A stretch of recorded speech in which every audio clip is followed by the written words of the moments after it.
성령 하나님, 이 시간도 우리를 감동하여 주시고 우리에게 필요한 말씀으로 채워 주옵소서. 우리를 향한 주님의 음성 듣게 하여 주옵소서. 예수님의 이름으로 기도합니다. 아멘. 먼저 사진을 한 장 보겠습니다. 이게 무슨 호수인데 무슨 호수 같습니까? 네, 이스라엘에 있는 갈릴리 호수입니다. 갈릴리 호수 주변에 도시들이 이렇게 쭉 있죠. 아마 이제 제 사진이 지금 게네사렛 근처의 사진이거든요. 그래서 저 중에 어느 지역에 예수께서 이제 말씀을 나누는 게 오늘 본문의 내용입니다. 그래서 저 중에서 배를 띄워서 지금 어떻게 말씀을 전하겠다. 저 산 쪽이 아니고 안에는 들쪽. 그래서 예수께서 이 현장에 지금 일어나고 있는 거죠. 네. 이 이제 게네사렛이라는 그 동네는 가버나움에서 얼마나 떨어지지 않은 곳입니다. 이곳에서 예수께서 말씀하실 때에 이제 수많은 군중들이 몰려 들었습니다.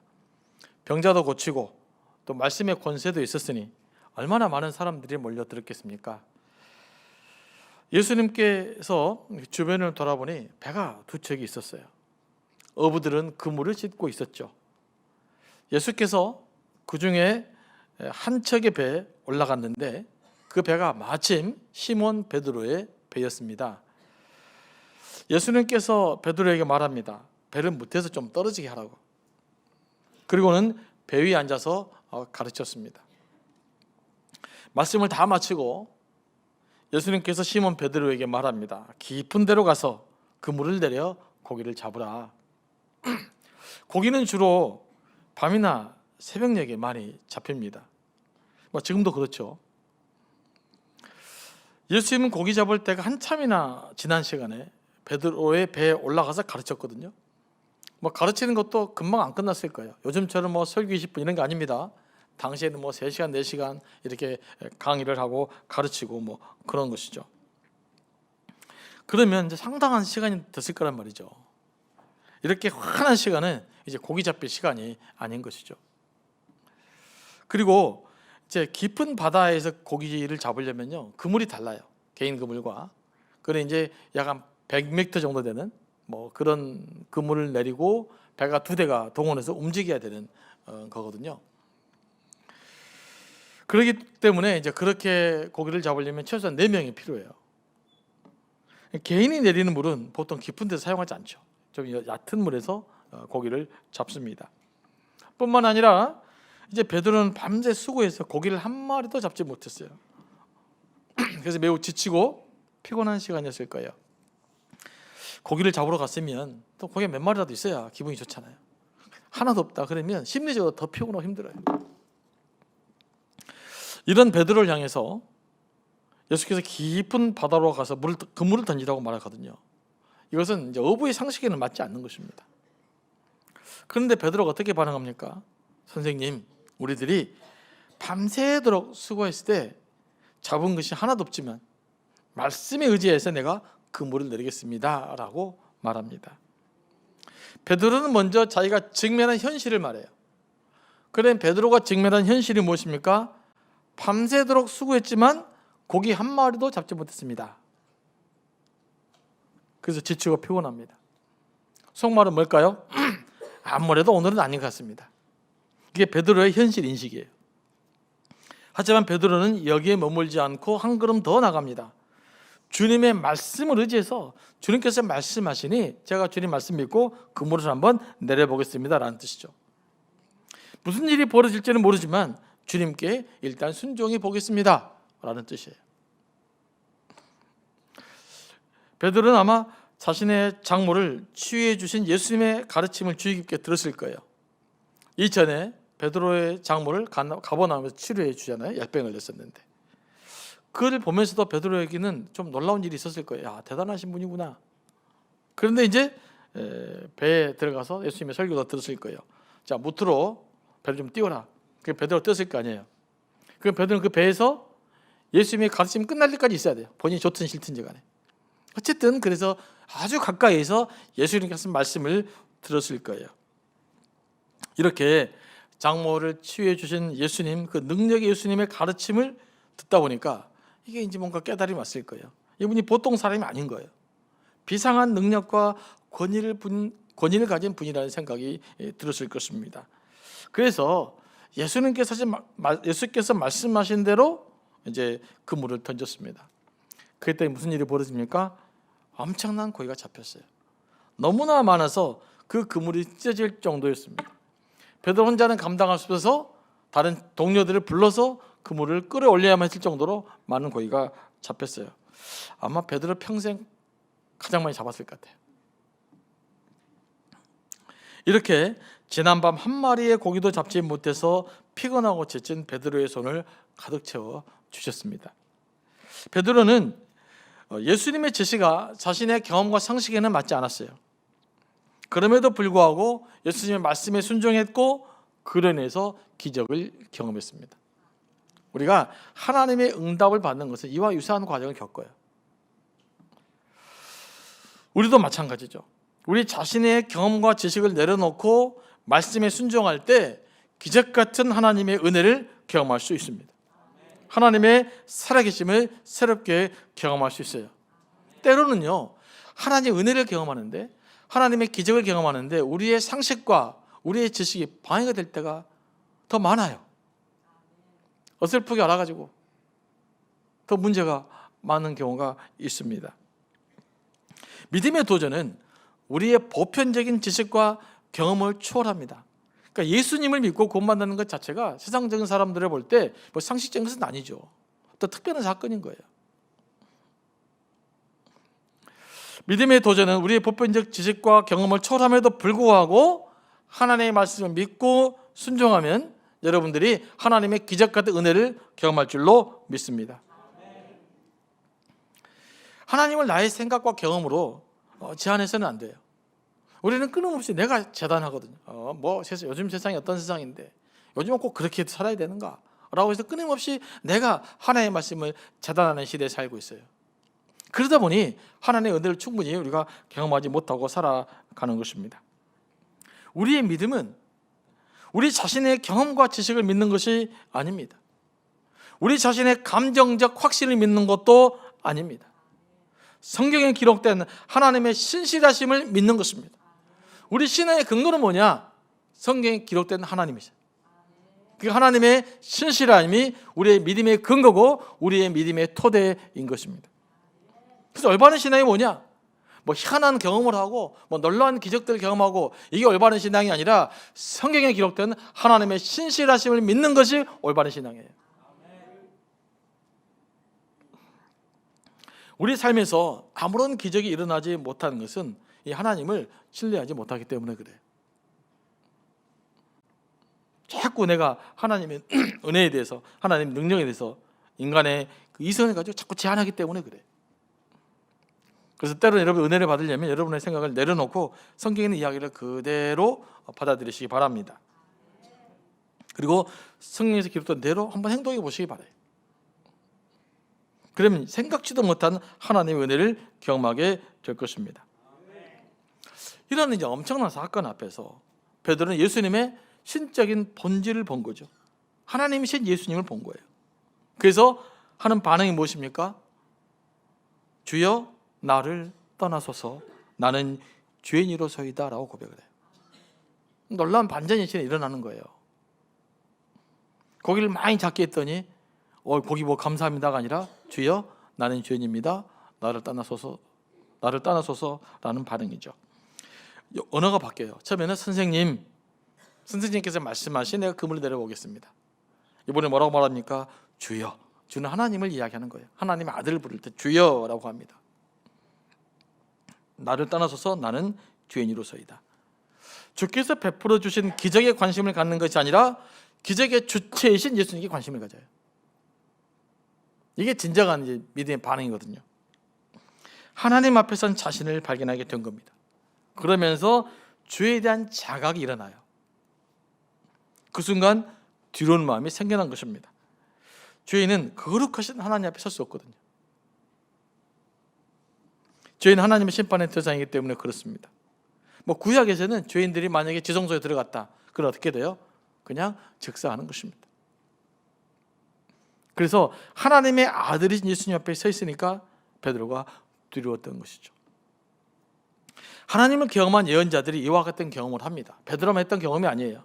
예를 들면 그 성전에서 하나님의 임재를 경험한 이사야 선지자는 이렇게 말합니다. 화로다. 나여 망하게 되었도다. 나는 입술이 부정한 사람이요 입술이 부정한 백성 중에 거하면서, 그러니까 나는 죄인 중에 거하면서, 이런 뜻이죠. 만군의 여호와이신 왕을 배웠습니다. 나 큰일 났습니다. 나 죄인인데 어떻게 하죠? 이런 고백인 거죠. 이사야 선지자가 나는 죽게 되었다라고 탄식한 것은 하나님의 임재 앞에서 자신의 더러운 죄성을 발견했기 때문에 그렇습니다. 우리가 하나님의 거룩하심을 경험하면요, 제일 먼저 깨닫게 되는 것이 뭐냐? 나의 죄성이에요. 그러므로 하나님을 경험한다라는 다른 표현은 뭡니까? 죄에 대한 자각이 일어났다는 뜻이에요. 뭐라고요? 하나님을 경험한다라는 것은 다른 말로 죄에 대한 자각이 일어났다는 것입니다. 죄에 대해서 무감각했던 우리가 죄에 대해서 민감하게 되었다는 것을 의미해요. 이게 하나님을 경험한다는 뜻이에요. 다른 의미예요. 그래서 기독교 변증학자로 가장 유명한 C.S. 루이스는 이렇게 말합니다. 자신이 죄인이라는 사실을 모르는 사람, 자신에게 용서가 필요하다고 생각하지 않는 사람에게는 기독교가 아무런 의미도 가질 수 없다라고 말해요. 굉장히 중요한 이야기입니다. 우리 신앙생활 함에 있어서. 그러므로 내가 그리스도입니다라는 뜻은 뭘까요? 내가 죄인입니다라는 뜻이에요. 무슨 뜻이라고요? 내가 죄인입니다. 나는 그리스도입니다. 동일어예요. 그런데 오늘날 수많은 사람은 나는 예수 믿는 사람입니다, 나는 그리스도입니다라고 하면서 나는 죄인입니다라는 말을 하기를 주저해요. 그때 우리는 뭔가 지금 어딘가에 어긋나 있는 우리의 자아가 있는 것이에요. 복음의 역설이 있어요. 복음의 역설. 복음의 역설이 뭐냐? 내가 죄인이라는 사실을 깨달을 때 하나님의 은혜가 임한다는 거예요. 내가 죄인이라는 사실을 깨달을 때 복음의 감동이 회복된다는 거예요. 내가 죄인이라는 사실을 깨달을 때 하나님의 십자가의 사랑이 제대로 깨달아지게 된다는 거예요. 인류가 반드시 깨달을 진리가 뭐냐? 십자가에 달리신 예수 그리스도의 사랑이거든요. 이걸 온전히 깨닫고 누리려면 내가 죄인이라는 자각이 일어날 수밖에 없는 거예요. 일어나야 되는 거예요. 그리고 하나님의 거룩하심을 경험한 사람들은 가장 먼저 자기의 죄악부터 발견했다라고 하는 사실이에요. 이걸 우리가 깊이 이해해야 될 줄로 믿습니다. 이게 이렇게 깨달아져 버리잖아요. 이게 이해가 되잖아요. 그 믿음이 생긴 거예요. 이게 전혀 이해가 안 된다. 그럼 계속 기도하셔야 돼요. 지금 우리는 죄에 대해서 무감각한 시대에 살고 있어요. 요즘은 너무 의인들이 많아요. TV를 보나 뭘 보나 누가 나서서 제가 잘못했습니다 라는 이야기는 먼 옛날 옛적 이야기 돼버린 것 같아요. 그런데 여러분, 어떤 공동체가 말이 많습니까?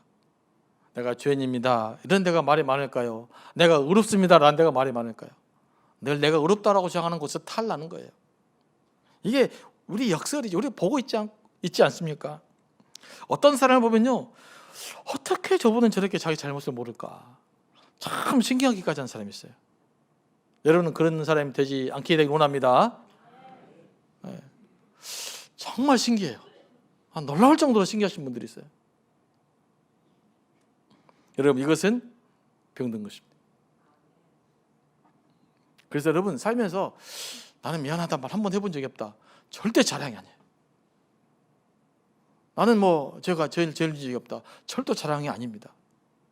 여러분 살면서 진지하게 잘못됐다, 죄송하다, 미안하다, 그런 고백을 하면서 살아야 돼. 이게 예수 믿는 사람의 삶의 방식이라고요. 교회 안에서도 마찬가지죠. 이 고백이 풍성해지면 이게 아름다운 공동체가 되는 거예요. 카들 아이들만이 있습니다. 요즘 우리 리더 훈련할 때 책을 읽고 있고요. 우리 목자들도 한번 읽게 만들었고, 또 우리 이전에 장로 권사 훈련할 때도 읽게 만들었고, 제가 그렇게 읽다 보니까 한 7번 읽은 것 같아요. 이것을 굉장히 좋은 책인데요. 제가 PPT를 마련을 못했는데, 카들 아이들만의 나이 끝 예수의 시작이라는 책이 있습니다. 혹시 관심 있으시면 또 이렇게 우리 직원들에게 말씀해 주시면 구입해 줄 수 있을 것입니다. 이 책 이런 내용이 나와요.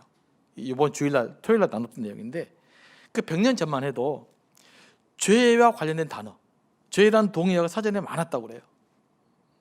헬라어 신약 성경에서도 죄에 대해서 무려 33가지 단어가 번갈아 가면서 사용됐다고 합니다. 그런데 2000년 좀 넘어오면서 영국 옥스퍼드 주니어 사전에서는 죄라는 단어를 아예 없애버리려고 했다는 거예요.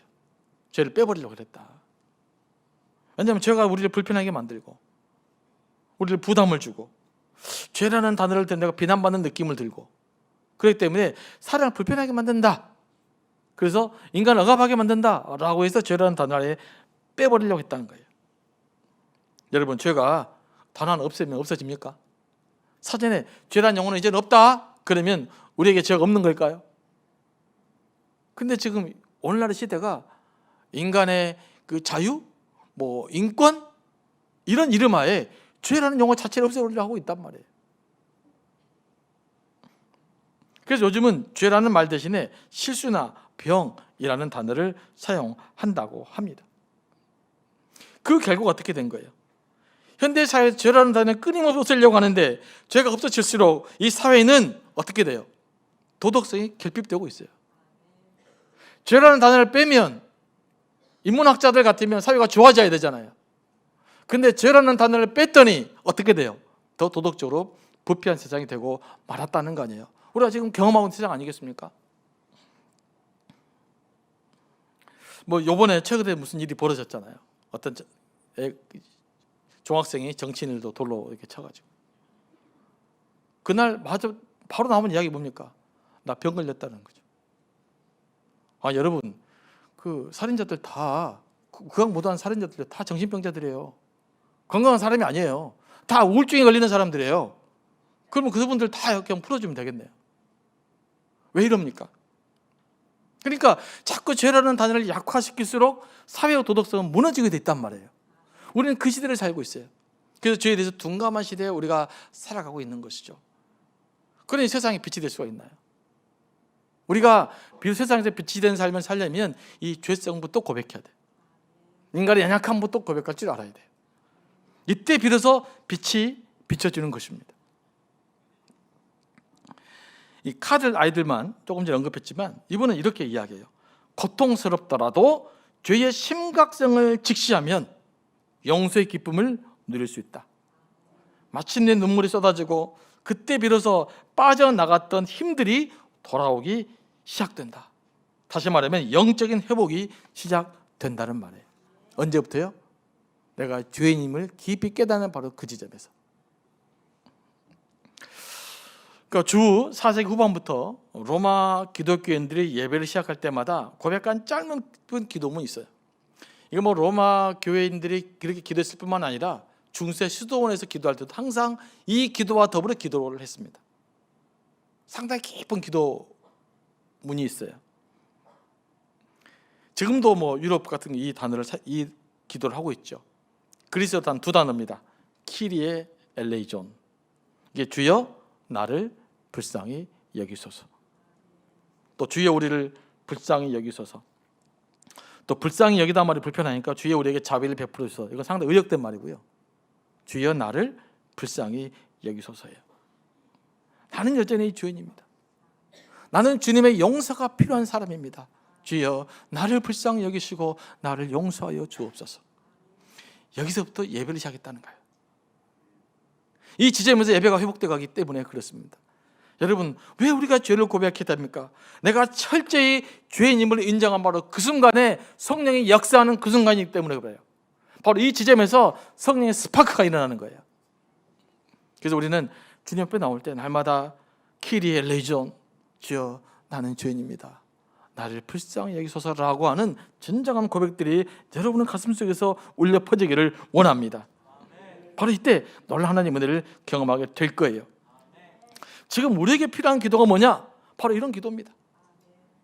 의와 자기 합리화를 내려놓고 이기심과 탐욕을 내려놓고 오직 자신을 불쌍히 여겨달라며 기도할 때 하나님의 은혜가 우리 가운데 충만하게 임할 줄로 믿습니다. 한번 상상해 보세요. 모든 사람이 무슨 일이 벌어지면 다 내 탓입니다. 제가 잘못했습니다. 내가 기도하지 못했습니다. 내가 제대로 살지 못했습니다. 그런 고백이 우리 안에 넘쳐난다면 이 교회 어떤 교회가 될까요? 정말로 나쁜 교회가 될까요? 아니면 아름다운 교회가 될까요? 이런 게 아름다운 거 아니겠어요? 가정이 됐든지 어떤 공동체가 됐든지 일이 벌어질 때마다 우리 잘못입니다. 내가 잘못했습니다. 우리가 기도합시다. 이런 일들이 우리에게 일어나야 될 줄로 믿습니다. 교회가 교회 되기 위해서는요, 이 기도부터 회복돼야 돼요. 이게 진짜 회복되면 반드시 여러분의 영적인 삶도 우리 교회도 회복될 줄로 믿습니다. 복음의 감동이 없는 분이 있으세요? 사역에 지치신 분이 계십니까? 영적으로 좀 메마른 분이 계셔요?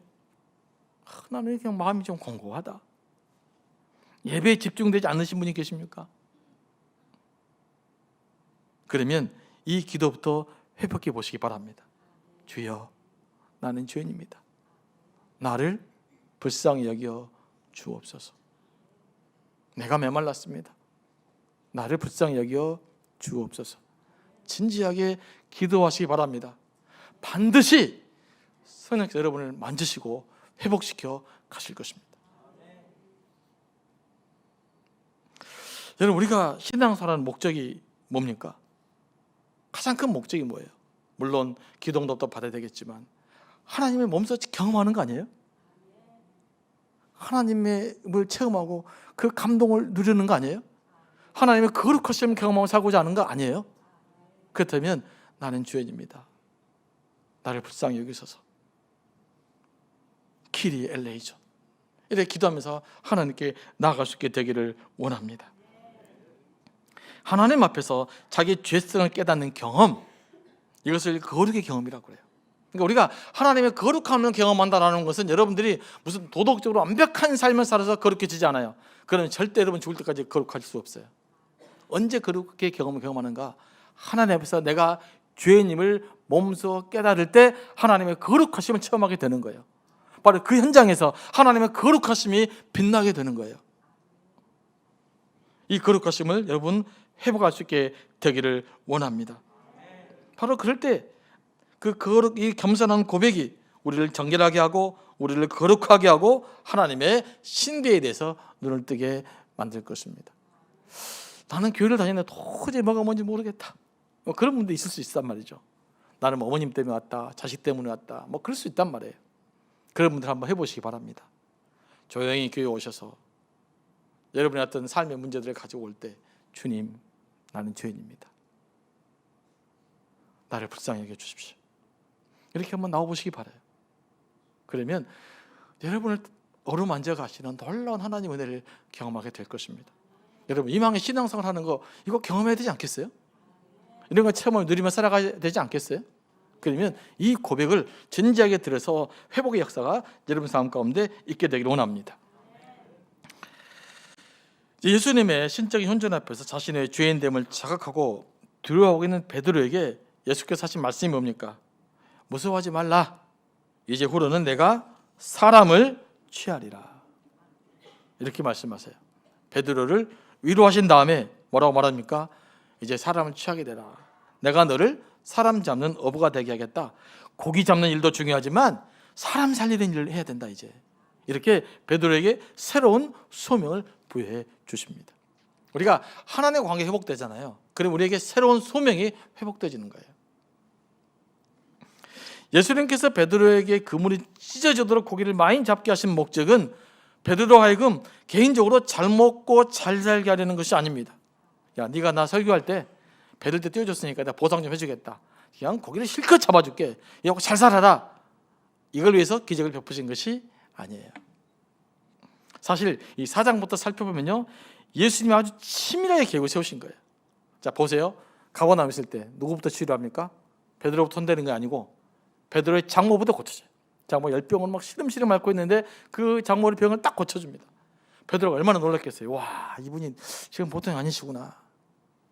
근데 예수님 몰랐겠어요. 딱 베드로가 고기 잡고 온 시간에, 허탈한 시간에 사람을 쫙 모아놓고, 야, 너 배 좀 타자. 무태에서 좀 띄워놔요. 이제 베드로가 예수님 배대에 탔어요. 어떻게 될까요? 베드로는 예수님 설교 끝날 때까지 나오고 싶어도 못 나와요. 그게 있어야 되는 거예요. 어떻게 하겠어요? 그러니까 듣기 싫어도 들어야 되는 거예요. 예수님 말씀을 들을 수밖에 없는 상황에 베드로가 처하게 된 것입니다. 그래서 예수님 말씀을 듣고 귀에 들려오다 보니까 예수님 하나님이신지를 알게 된 거예요. 그리고 이 엄청난 기적을 보여줌으로써 뭐예요? 나를 따라오게 만든 거죠. 내가 너로 사람을 취하게 되라. 무슨 뜻이죠? 너 이제 내 제자가 되라. 너 제자가 되라. 이 제자의 부름이란 말이에요. 이렇게 예수님은 베드로를 제자 삼기 위해 치밀하게 기획해 두신 거예요. 특히 참 4장부터 5장까지 살펴보면 너무나 놀라워요. 이렇게 치밀하게 계획하신 예수님께서 지금 여러분도 찾아오는 줄로 믿습니다.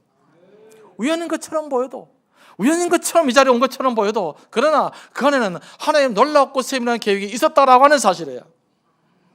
예수님 믿으셨다라고 해서 여러분의 기적이 임한 것입니다. 주일날 이 예배를 참석했다라고 하는 것도 성령의 역사 여러분 임하고 있는 과정이에요. 이 세심한 하나님의 부르심 때문에 여러분 여기까지 오게 된 것입니다. 그러나 이게 끝이 아니에요. 여러분 요구하십니다. 이제 여러분들이요, 내 제자가 되십시오. 먹고 사는데 급급하지 말고 사람을 살리는 일에 헌신하십시오. 사람을 살리는 일에 투신하십시오.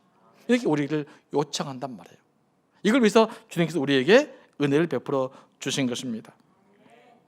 예수님이 우리를 찾아와 주시고 우리의 문제를 해결해 주시고 우리를 회복시키시는 목적은 우리를 주님의 제자로 삼기 위함입니다. 사람을 살리고 세우는 복음 전도자로 삼기 위한 것입니다. 여러분들이 하나님의 진정한 은혜와 복을 누리려면 이 하나님의 부르심에 합당한 삶을 살아야 되는 거예요. 자, 11절 말씀이 굉장히 도전되는 말씀입니다. 그들이 배를 육지에 대고 모든 것을 버려두고 예수를 따르니라. 베드로가 손짓했던 친구들까지도, 요한과 야고보까지도 예수님을 따르게 된 거예요. 예수님 인격적으로 만나고 보니까 그들의 관심사가 달라져 버린 거예요. 그토록 많은 고기, 평생 처음으로 잡았을 그 엄청난 고기를 다 버렸습니다. 고기만 내둔 것이 아니에요. 야, 고기를 팔아서 뭘 해봐야 되겠다, 이런 것도 아니에요.